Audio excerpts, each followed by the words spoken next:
So are you a current student pilot or soon to take your CPL or PPL check ride, or a future student pilot to be and just want some general tips for when you start? Well, in this video I'm going to give you my top 5 tips for any student pilot taking their CPL or PPL check ride. For those who don't know me, my name is Ollie and I'm a current student pilot based in the UK. I passed my CPL just about a month ago, hence the 2 stripes. And in this video I'm going to give you my top 5 tips which I took away from my CPL. But that being said, these can definitely apply to a PPL. So let's get straight into the tips. Starting with tip number 1, and that is just to treat it like any other flight. And I feel like this is such an obvious thing. For a lot of people, they get very nervous for their CPL or PPL, and understandably so. It is a big moment in anybody's journey. However, whilst it's good to have a bit of stress to make you on your toes, at the same time, you don't want to be overstressed where you make silly errors. So just treat it like any other flight. Up to this point, before you take your exam, you will have done multiple profile flights where you have practiced the exact drills you are going to carry out in the exam. And you know your instructor would not have even let you sit the exam if they don't think you're ready. So when it comes to the flight itself,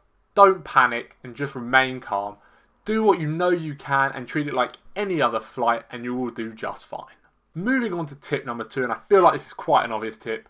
But do as much prep as possible the day before. Now my CPL was actually at 9 AM off block, so nice and early in the morning. Where the examiner wanted me to be prepped an hour before, meaning I had to have everything ready at 8 AM. With that in mind, I could have woken up ridiculously early in the morning and done all my maths and balance my performance in the morning. However, I really think it's important to get a good night's sleep. So what I did was I did my performance, my maths and balance and all that stuff which I knew I could get out of the way. I did that the night before. That meant when I woke up and got into the academy, that was one less thing to worry about. I just had to print the weather and the NOTAMs, which looking back I could have even done the NOTAMs the night before, but it's still good to double check to make sure they haven't changed in the morning. But everything you can do it the night before, get it out of the way so it's one less thing to stress about in the next day. Now normally your examiner will only give you your route about an hour before the briefing, so you want to double check that that's correct, so there might not even be a lot of time anyway. Now at this point you've planned loads of routes so it shouldn't take you too long anyway, but just to be safe, try and get as much done the night before as you can.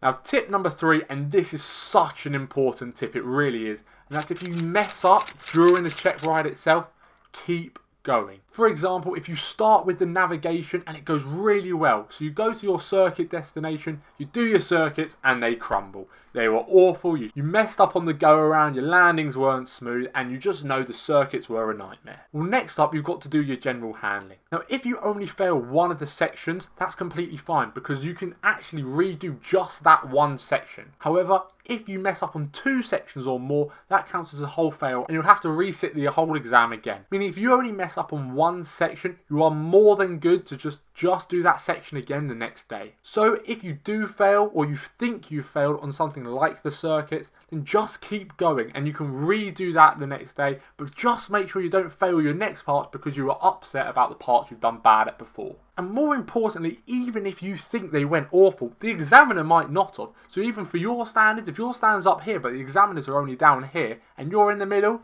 you never know, you still might pass even if you think you've done awfully. Another really important tip which I'm sure your instructors have told you multiple times, and that is stay on top of things. Make sure you maintain a good scan, but a really important question you can always ask yourself is, what's going to happen next? With always thinking this in mind, of thinking what's the next step to come, you can always stay one step ahead of it. Well, a good idea would maybe to receive the ATIS, or possibly try and contact the aerodrome approach frequency. That way when your examiner tells you that you're going to head to the airfield for the circuits, you're already talking to them, so that gets one thing out of the way.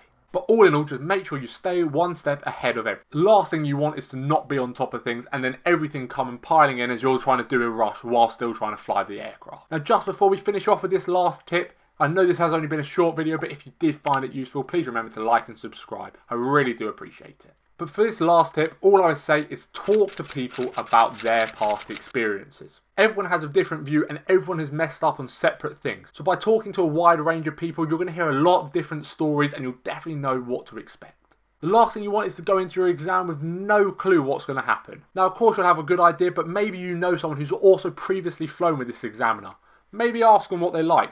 Maybe even some topics, things they're interested in, so you can have a chat when it all goes quiet. There's no harm getting the examiner on your side. So get talking to people who have had their PPL check ride or CPL check ride recently, possibly if you can with the exact examiner you've had, and that will definitely help you, make you feel at ease as well, and give you a good confidence boost so you know what to expect.